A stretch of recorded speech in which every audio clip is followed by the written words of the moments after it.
Hi there, welcome back. This is Ranbir Puar. Thank you so much for being here with me, checking out my latest YouTube video. I know you have many other places you could be at the moment, so I'm very grateful that you're here with me, trying to learn different tools and techniques to help you learn to like yourself and, of course, learn to like your family. I know you love them already, that's a given.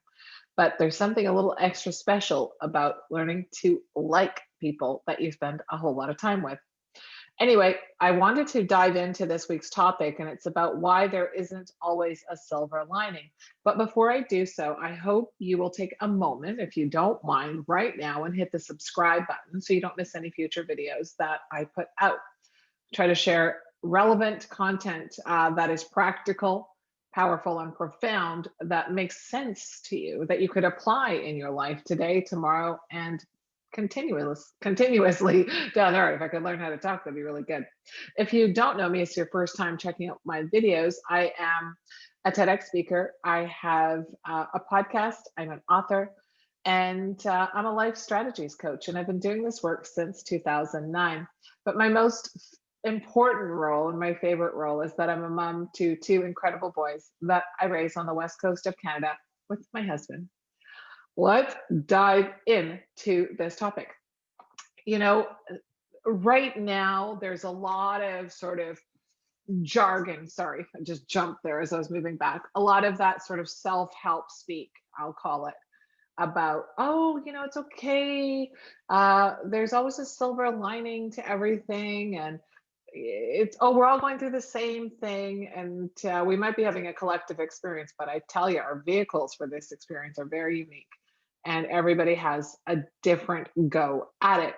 And so we need to sort of find ways to restrain ourselves from just going to the typical answer is there's always a silver lining.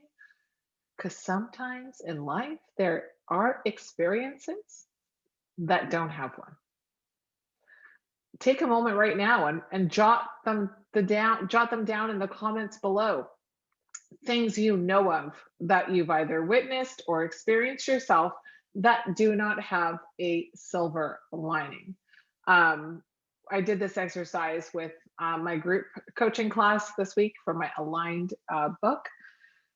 And we came up with a few. I don't want to take away your creativity in finding those and having an expression of yourself to be able to share those. So you go do that exercise and share them below. But I want to dive into the topic in the sense that when somebody is suffering, and whether it be you're talking to yourself or you're talking to somebody that's suffering, if you say to them and your immediate response or really early response to them is, oh, don't worry, there's a silver lining, everything happens for a reason, blah blah blah. When you go to that as your first step or your go-to response when people are struggling, we often will say that because we're uncomfortable. We don't know how to help them. We don't know what to say to them because we feel like if we say to them, this is really bad, this is terrible. If we feel like if we say that to them, that we're almost responsible for the bad thing that's happening to them. When really, if you just say, like, yes, this is terrible, it's reality. It's okay to say, yes, this is terrible. It's okay to feel terrible when you're going through something bad because you need to hear out your feelings. This experience that feels like it has no silver lining is designed for your growth in one way or another. Your spirit has picked it. If you don't believe in that there's something bigger than you, then I'll find another way to explain it for you. But for now, let's just look at it like there's reasons for it, but it doesn't mean that there's silver lining reasons. And so the moment that you try to erase what's happening and try to look for the silver lining, you're actually erasing the lesson that you could potentially learn from the horrific experience. And maybe it's not a lesson, maybe it's just a growth of resilience, or maybe it's a growth of compassion.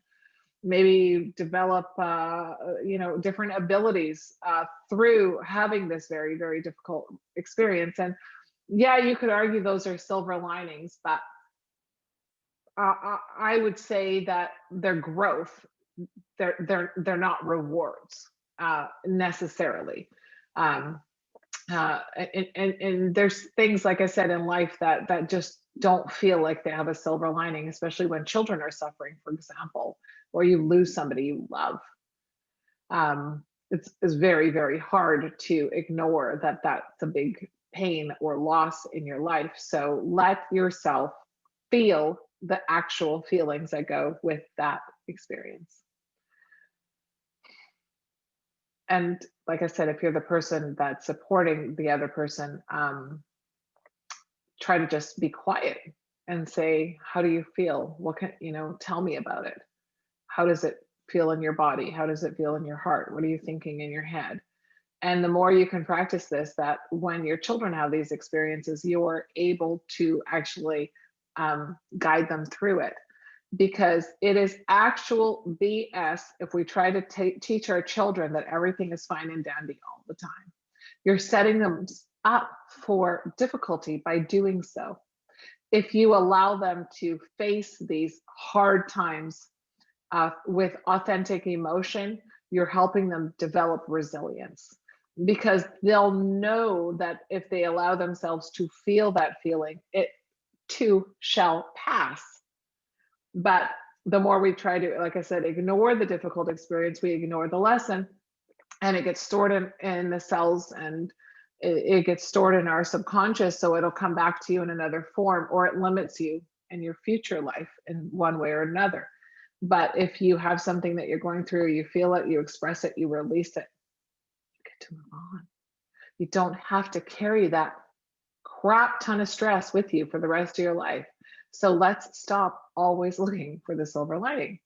So some people will take this to mean that they can go off and just sit with their bad, or not bad, but their those heavy feelings forever and ever. And that's not what it means. It means give yourself time to process it, but not to drag out that pain. If it's a situation where you can set some sort of timer to, like, I'm going to feel bad for this little bit of time, and I'm going to, like, let myself really feel it, get into it, and then I'm going to move on. But there's some situations, like I said, that drag on for years, that you just have to try to balance that yourself, and the ups and downs of that. The other thing that comes up with this is that we have this belief that you're not allowed to complain in the self-help world. Shouldn't complain. And what happens is, if we keep telling our people that they can't complain, and really, what is a complaint? A complaint is an expression of emotion, like, this really upsets me, or I can't stand this, or I wish this was different. It's not forever. It's a momentary feeling that you should be allowed to express with, especially with your inner circle. It's like I said, again, it just, if you're repetitive with your complaints and you don't talk about the other side, then it's a problem. So you can complain, but you can also look for joy. So if you're having a balance, it's all good. But what happens, and a lot of us have this programming, is I'm not allowed to complain, which means I'm not allowed to share how I feel. And what happens then is that you get to a point where you don't want to share any feelings at all. And you keep everything inside, and you feel isolated and lonely because you feel like you're living an incongruent life. You feel this on the inside, but you're not allowed to share it on the outside because you have to please the people that are your audience. Why? Because the people that are your audience, the people that are here, your partners in your life journey, they have the same thing. So it's okay to have some ups and downs. It's okay to have those experiences that don't have the silver lining. And it is okay to complain, because it's not really a complaint. As I said, it's an expression of emotion. Someone just decided to make it a bad thing and call it a complaint, right? I think so. So instead of giving people what you think they want from you. What would happen if you showed up as your authentic self? Would everything fall apart if you were honest and said, I'm really struggling? It wouldn't. Sorry, teary eyes, because I think about how many people right now are struggling and they feel like they don't have a voice, that they can't say, oh, I'm struggling, or I'm suffering and I don't see the silver lining. So I'm a failure because I can't find the silver lining. And it's big right now in our space. And I'm an empath. So I feel like I do pick up on a lot of that big emotion that's around us at the moment. So how would that shift if you had felt like you could give yourself permission? And I will say that a lot of people don't have safety in their relationships where they can express that heavy emotion. For those of you that have that, I would offer this to you.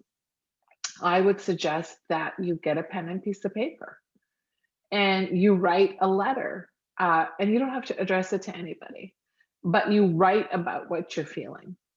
I have had moments in my life experience, where even though I have people all around me, I felt completely alone. But that pen and paper was like this path to freedom, because I didn't have to audit myself on the paper. My pen was my voice, and it allowed me to express my deepest fears, my deepest emotions, and maybe even my anger or sadness or disappointment or any of it. It could be your rage. Write about it. When you write about it, it's very beautiful because it's an expression of yourself. And yourself needs to express in order to make room for new things, to get past those hard things. So do that because it actually works. I mean, there's a ton of research. You can go and Google it. I'm not going to share it with you here, on the impact of writing things down and the impact it can have on your mind body connection. So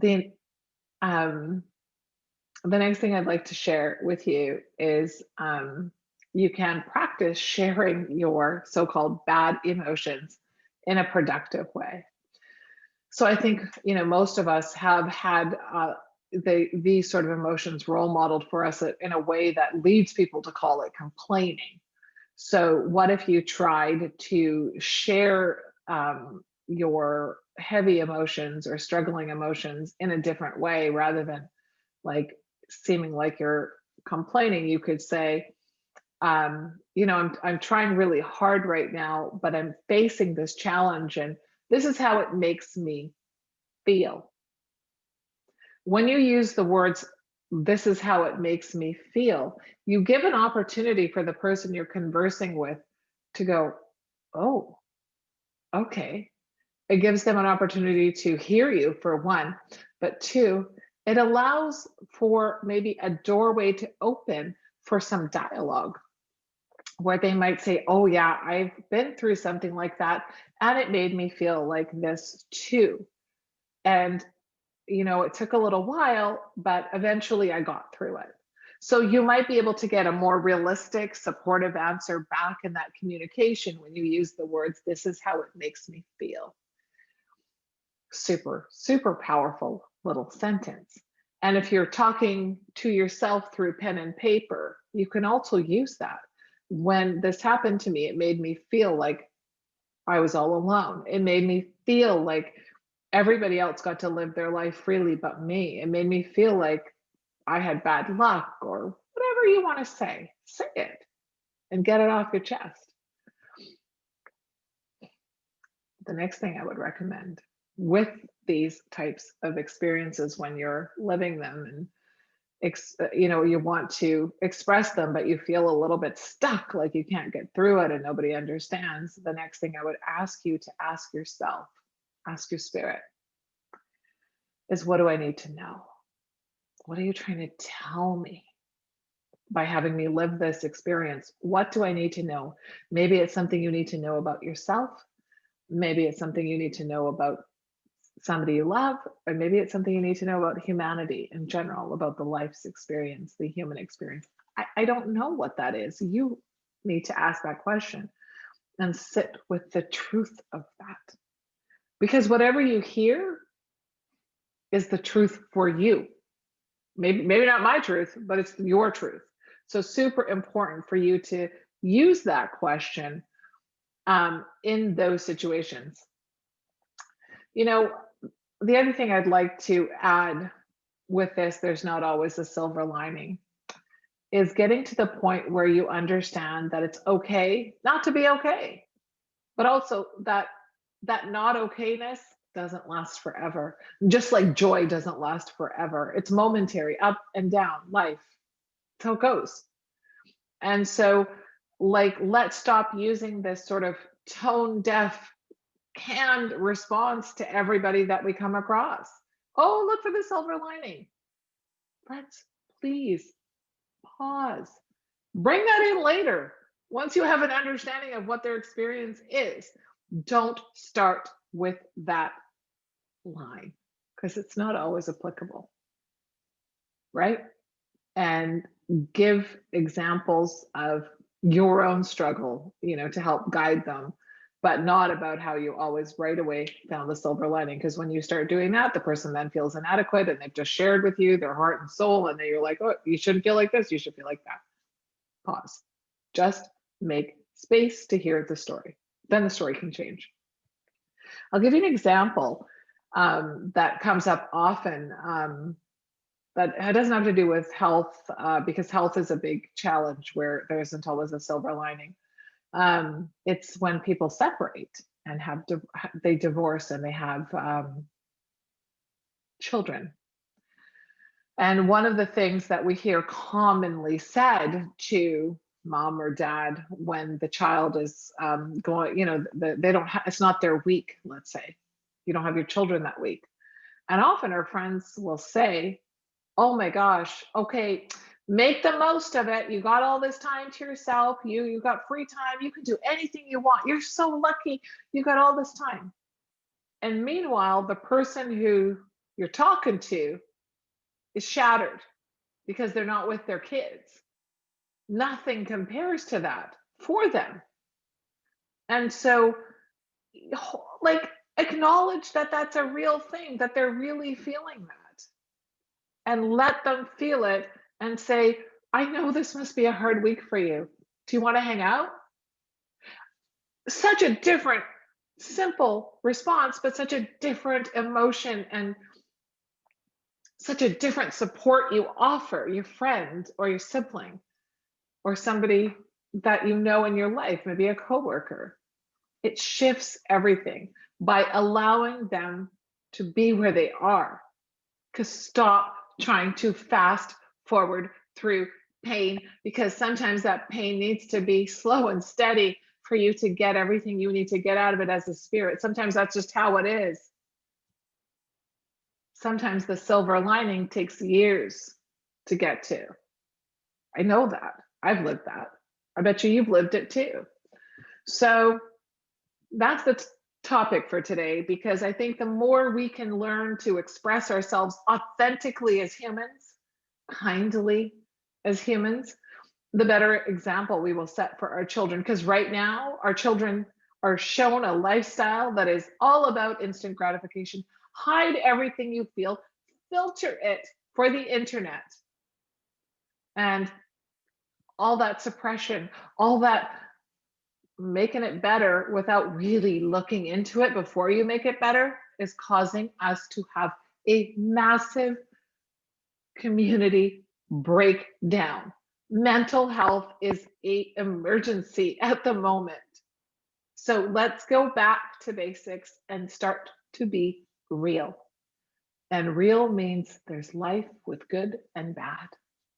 And not everything has to be all pretty and comfortable. It's in the discomfort that you get to learn who you are. It's in that discomfort sometimes that our resilience just goes through the roof. So that's what I wanted to talk to you about this week. Heavy stuff, I know, but important because I felt like I had to speak up. I feel like I had to speak up for all of the people right now that are just being told that this is all, that everything they're going through, we're all going through it. No, we are not. No, we are not. So I thank you so much for joining me. Please leave any comments below. You can check out our free programs on our online school. Links are all below the video. And I'm really looking forward to seeing you next time. Thank you so very much for joining me today.